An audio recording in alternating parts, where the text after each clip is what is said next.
কৃষ্ণ সম্বোধন কৰো হাত দুখন জোৰ কৰি আমি কৰা নমস্কাৰ এই নমস্কাৰক কেতিয়াবা আপোনালোকে নাম ঘোষাৰ মাজত বিচাৰিবলৈ চেষ্টা কৰিছেনে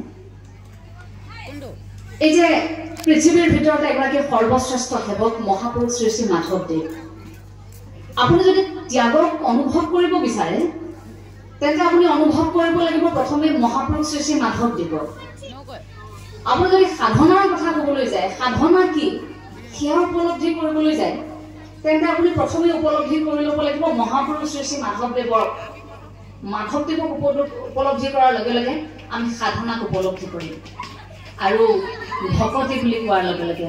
গুৰু সেৱা বুলি কোৱাৰ লগে লগে গুৰু ভকতি বুলি কোৱাৰ লগে লগে আমি প্ৰথমে সেই মহাপুৰুষ শ্ৰী শ্ৰী মাধৱদেৱক উপলব্ধি কৰিলেহে গুৰু ভকতি কি সেয়া উপলব্ধি কৰিব পাৰিম সেইগৰাকী মহাপুৰুষ শ্ৰী শ্ৰী মাধৱদেৱৰ অন্যতম এক সৃষ্টি আমি কাৰোবাৰ ওচৰত সেৱা লোৱা ঈশ্বৰৰ ওচৰত যে সেৱা লোৱাৰ প্ৰথম আৰম্ভণি নাম ঘোষাৰ জৰিয়তে আপুনি কেনেকৈ কৰিব আমি জানো যে ভগৱন্তৰ সেই 10 অৱতাৰৰ কথা সেই 10 অৱতাৰৰ ভিতৰত মৎস্য কুৰ্ম নৰসিংহ বামন পৰশুৰাম বলিৰাম বৰা শ্ৰীৰাম বুদ্ধ কল্কি এই 10 অৱতাৰ ভগৱন্তৰ সেই 10 অৱতাৰত আপুনি মই আৰম্ভণিতে কি কৰিছো কৃষ্ণ কৈছো সেৱা জনাইছো নমস্কাৰ প্ৰণাম অৰ্থতে আৰম্ভ কৰি এ হৰি ও হৰি চৰণে লাগু অভয় চৰণে শৰণ মাগো আৰম্ভণিতে আপুনি ঈশ্বৰৰ ওচৰত সেৱা জনাইছে কৃষ্ণ কৰিছে সেয়া নমস্কাৰ সেই কৃষ্ণ এটা সম্পৰ্ক আছে কৃষ্ণ আৰু নমস্কাৰৰ মাজত এটা সম্পৰ্ক আপোনাৰ মোৰ এই জ্যেষ্ঠসকলৰ পৰা কনিষ্ঠসকলৰ সম্পৰ্কটো তেনেকুৱা জ্যেষ্ঠগৰাকী কৃষ্ণ কৈছে আমি বিদ্যালয়ত ছাত্ৰ ছাত্ৰীয়ে নমস্কাৰ কৈছে কিন্তু ভিতৰৰ দৰ্শনটো একেই ভিতৰৰ দৰ্শনটো একে আৰম্ভণি মানৱ সেৱা আপোনাৰ অন্তৰত কঢ়িয়াই ফুৰা আত্মাক আপুনি উপলব্ধি কৰি সেৱা জনাইছে সেইবাবে সেই নমস্কাৰটো বা কৃষ্ণটো সদায় নমনীয় হয় যে সন্মুখত থকা ব্যক্তিগৰাকীক আমি কৃষ্ণ কৈছো তেওঁক সেৱা জনাইছো নমস্কাৰ কৈছো বুকু ভিন্দাই কেতিয়াও গৰ্বত নমস্কাৰ দিয়া নহয় নমস্কাৰ বুলি ক'লে সেইবাবে শালীনভাৱে সেৱা জনোৱা হয় আপোনাৰ সন্মুখত থকা ব্যক্তিগৰাকীৰ আত্মাক আপুনি প্ৰথমে সেৱা জনাইছে সেই নাম ঘোষাটো আৰম্ভ হয় তেনেকৈ নমস্কাৰৰ দৰ্শন তত্ত্বৰ কথাৰে তাত ভজনৰ আৰম্ভণি আৰু তাৰ পাছত থাকে নমস্কাৰৰ কথা এইভাবে আৰম্ভণিতে ক'লো যে বিদ্যালয়সমূহত আমাক শিকোৱা হয় নমস্কাৰ দিবলৈ সেই নমস্কাৰৰ অন্তৰালৰ কথাবোৰো আমি আমাৰ সন্তানক ঘৰখনত শিকাব লাগিব মানৱ সেৱাৰ কথা অৰ্থাৎ সেই নমস্কাৰটো আৰু অন্তৰ্নিহিত হৈ থকা কথাবোৰ আপুনি মই এতিয়া ঘৰখনত আমাৰ সন্তানক আমি আচলতে শিকাব পাৰোঁ আমাৰ চিন্তা আৰু কৰ্মৰ মাজত এটা সুপৰিকল্পিত প্ৰক্ৰিয়া চলি থাকে য'ত ভাৱবাদ থাকে তাত বস্তুবাদ থাকে আৰু সেই বস্তুবাদ তাৰ লগত দৰ্শন থাকে সেই দৰ্শনৰ লগত মানৱতা থাকে এই সকলোবোৰ বাদ আকৌ বুজিবৰ বাবে আপোনাক বৈজ্ঞানিক দৃষ্টিভংগীৰ প্ৰয়োজন হয় এতিয়া সেই বৈজ্ঞানিক দৃষ্টিভংগীৰ জন্ম কেনেকৈ হ'ব তাৰ বাবে আপুনি মই অলপ হ'লেও জ্ঞান আহৰণ কৰিবই লাগিব সেয়া আনুষ্ঠানিকভাৱেই হওক বা অনানুষ্ঠানিকভাৱেই হওক আপুনি মই আহৰণ কৰিব লাগিব জ্ঞান সেই জ্ঞানৰ জৰিয়তেহে আপুনি মই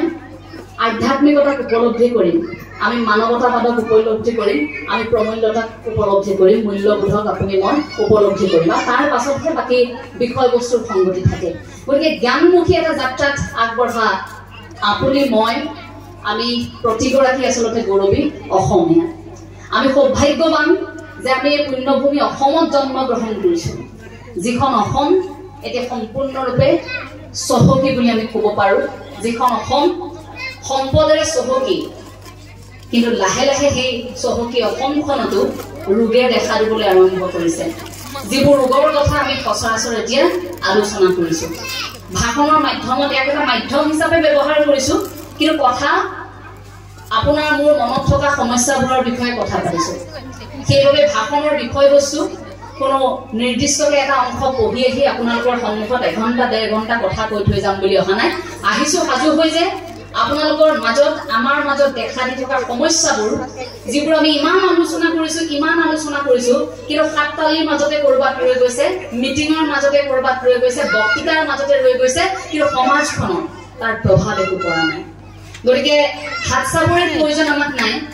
যদি অন্তৰৰ পৰা কথাখিনি উপলব্ধি কৰে তেন্তে প্ৰতিশ্ৰুতি হ'ল যে আমি এতিয়াৰ পৰা অন্তত আমাৰ সেই সমস্যাবোৰ আমি সমাধান কৰিবলৈ আমি চেষ্টা কৰিম আমাৰ সমস্যাবোৰ এই যে আমি ৰোগত ভুগি আছো আমাৰ শৰীৰটো ৰোগীয়া হৈছে আমি দেখিছো মনৰ ৰোগবোৰ এতিয়া আমি দেখা নাই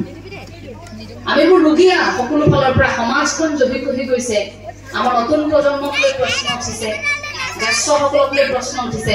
দল সংগঠনক লৈ প্ৰশ্ন উঠিছে আধ্যাত্মিক অনুষ্ঠানক লৈ প্ৰশ্ন উঠিছে শিক্ষানুষ্ঠানক লৈ প্ৰশ্ন উঠিছে অনানুষ্ঠানিকৰ লৈ প্ৰশ্ন উঠিছে অনুষ্ঠানক লৈ প্ৰশ্ন উঠিছে গতিকে সেই ৰোগবোৰ নোহোৱা কৰিবলৈ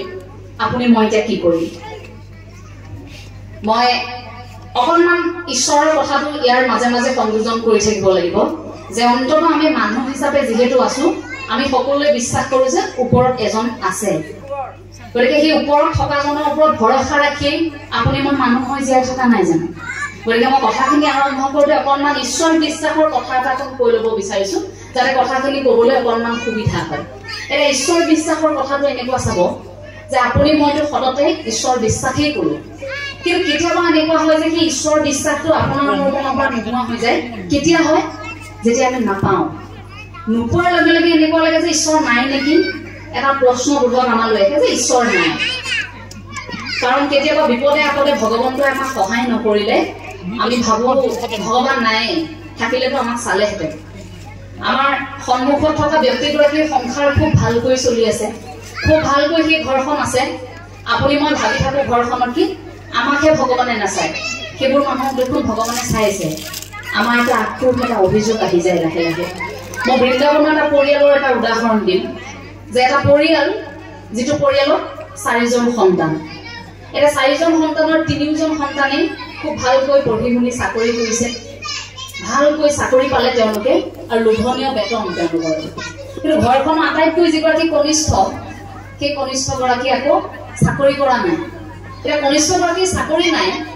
কিন্তু কনিষ্ঠগৰাকী আকৌ ঈশ্বৰৰ সাংঘাতিক বিশ্বাস কৰে তেওঁৰ কথাটো এনেকুৱা যে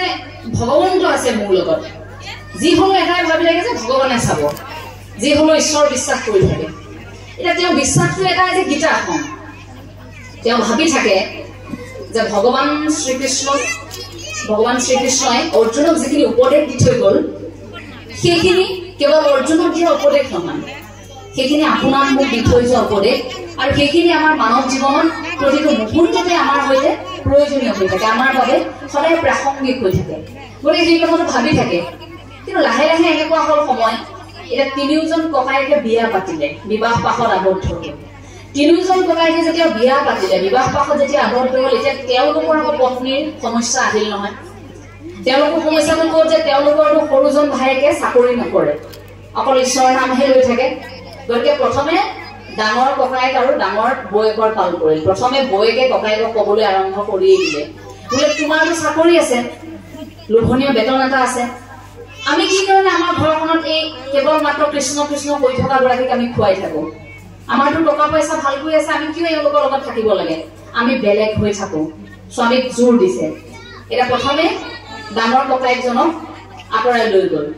ককায়েকেও পত্নীৰ কথা মানিবই লাগিব বিয়া বাৰু হোৱাৰ পাছত বিশেষকৈ সেইফালেতো অকণমান চিন্তা কৰিবই লাগিব নহয় জানো গতিকে সেইফালে চিন্তা কৰি তেওঁ ঘৰৰ পৰা আঁতৰি গ'ল এতিয়া দ্বিতীয়গৰাকী পাল কৰিলে দ্বিতীয়গৰাকীকো আকৌ পত্নীয়ে সেই একেটা কথাই কয় যে কথা এটা নহয় আপোনাৰো দাদা গ'লেই আপোনাৰ চৰকাৰী ধুনীয়া চাকৰি এটা আছে এই চাকৰিটোত আমি ধুনীয়াকৈ খাই বৈ আছো আমি কি কাৰণে আমাৰ ঘৰত সেই একো নকৰা তেওঁলোক দুজন আমাৰ কনিষ্ঠজনেও বিয়া পাতিলে দেই তেতিয়ালৈকে বোলে তেওঁলোকৰতো চাকৰি বাকৰি নাই তেওঁলোকক আমি কিয় খুৱাই থাকিম বৰং আমিও বেলেগ হৈ থাকো লৈ গ'লে দ্বিতীয়জনকো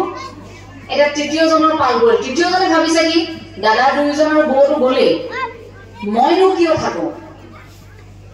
সেইগৰাকী আকৌ বুজাইছে তেতিয়া যে দাদা 2গৰাকীটো আঁতৰি গ'ল আমি কিয় এতিয়া আমি আমাৰ ওপৰতহে ঘৰখনৰ সমস্ত দায়িত্ব পৰিব এতিয়া আমি অকলে গোটেইখিনি খৰচ কৰিব লাগিব ইমানখিনি খৰচ কৰি থকাতকৈ বৰং আমিও বেলেগ হৈ থাকো তেওঁলোকো আঁতৰি গ'ল এতিয়া 3জন ককায়েক আঁতৰি গ'লনে ঘৰখনত থাকিলে সৰুজন যিজনে ঈশ্বৰৰ গুণানুকীৰ্তন কৰি থাকে কেৱল এই গীতাখন লৈ তেওঁ দিনবোৰ পাৰ হয়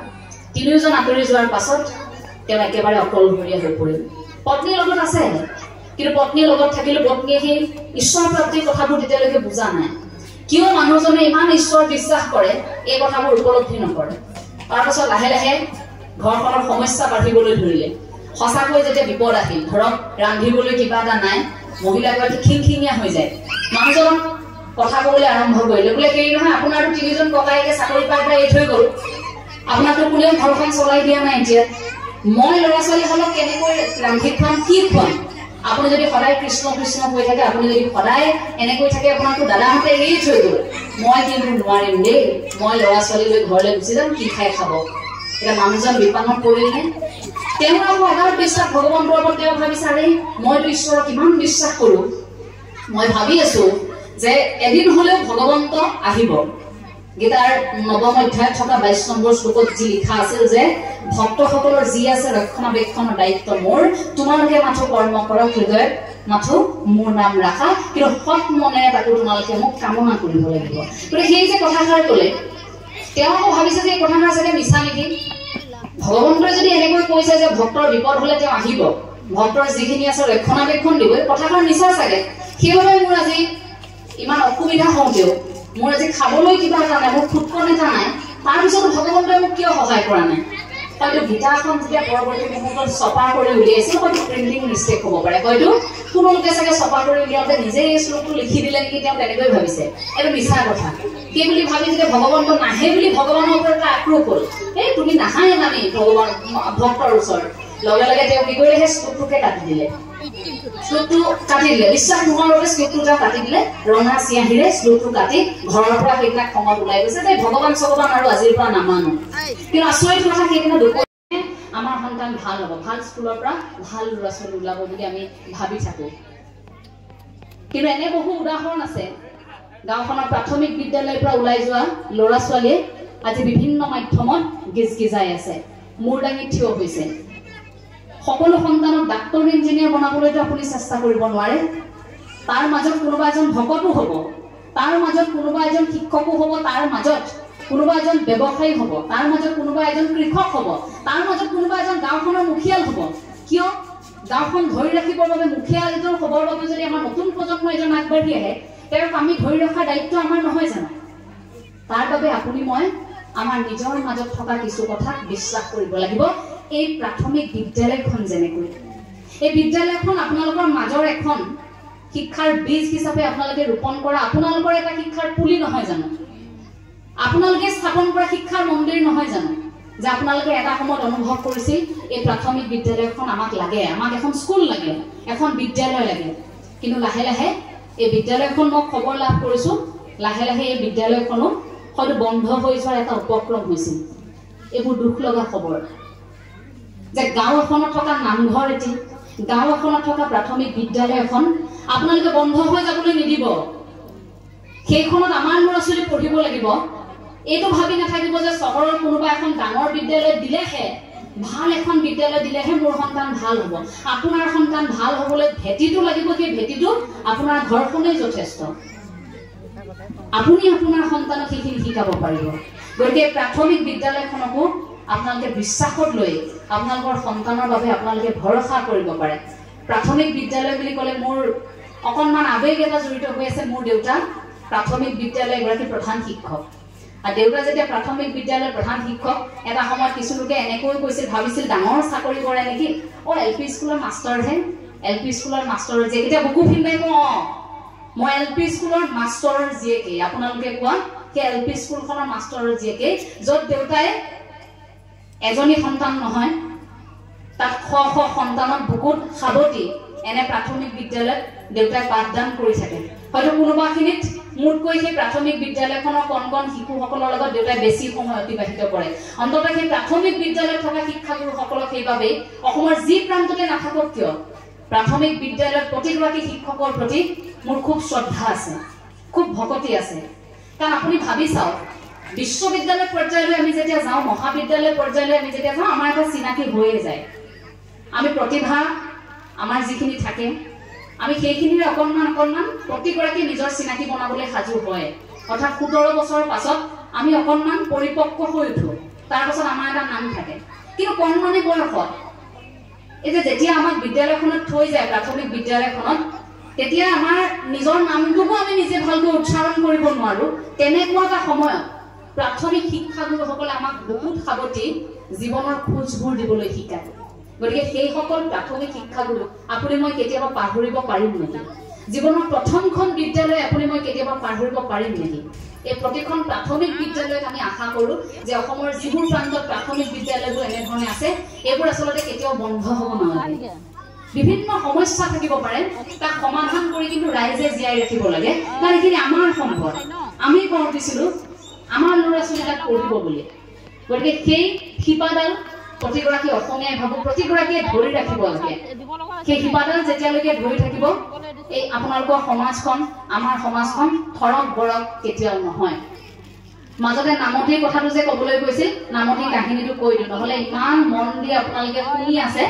অকণমান সেই কথাটো কৈ ল'ব বিচাৰিছো যে নহলে টোপনিয়াব যেন মোৰ লাগিছে এতিয়া নামতিৰ কথাটো এনেকুৱা পৰৱৰ্তী প্ৰসংগত আকৌ আহিম কিন্তু নামতিৰ কথাখিনি কৈ ললো তেখেতৰ অনুৰোধ মৰ্মে এতিয়া নামতি ঈশ্বৰৰ নামগুণ গাই থাকে দেই এগৰাকী নামতি ঈশ্বৰৰ নামগুণ গাই থাকে নামতি আকৌ ভাবি থাকে যেন মইতো ভগৱানৰ নামগুণ গাই আছো ভগৱানে বচাব ঈশ্বৰক অৰ্থাৎ ওপৰত থকা জনক মেনেজ কৰিবলৈ মিলাবলৈ চেষ্টা কৰি থাকে কিন্তু বিপদত পৰিছে কাইলৈ তেওঁক টকা লাগে এতিয়া টকাখিনি যোগাৰ কৰিব পৰা নাই নামতিক বিপদে আপদে এজন বন্ধুৱে টকা পইচা দি সহায় কৰে সেইদিনা আকৌ নামতিয়ে ভাবিছে আজি চাওঁচোন ভগৱানে মোক কি সহায় কৰে তেওঁৰ পৰা মই সদায় লওঁৱেই এইবাৰ মই নোখোজো লাজতে খোজা নাই ভাবিলে যে মই এইবাৰ নিজেই কিবা এটা কৰিম ৰাতি 12টা বজালৈকে নাম লৈছে ঈশ্বৰৰ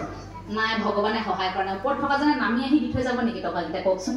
কিন্তু আমি মানুহ যে আশা কৰো কিজানি তেনেকে দিয়েই বা শুই আছে বিচনাত 12 বজালৈকে আশা কৰিছে এতিয়া সহায় কৰিব নেকি